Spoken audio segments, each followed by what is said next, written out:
आहा 53 गली बाउल बजार आहा 53 गली टिके डाहाण को जीवु पुणी बाकु मोड़ीबु सेठू नाक सीधा जीवु जेउ घर देखिबु सेठी डाकिबु आउले डाकिबु जोरे डाकिबु एबी एबी एबी बी बी बी बिजुली मु बिजुली मो ना बिजुली मु बिजुली मो ना बिजुली मु केटे केटे संढम को करिछि छेड़ी मु बिजुली मो ना बिजुली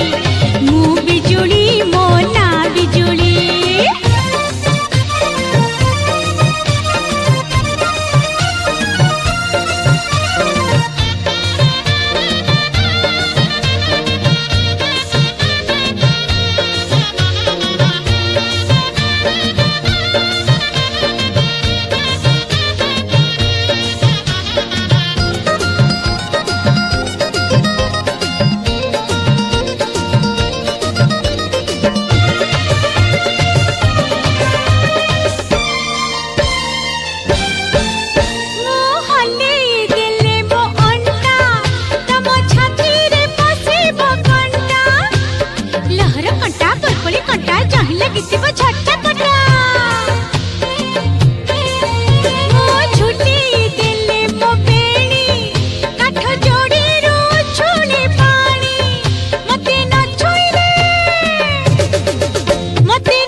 जा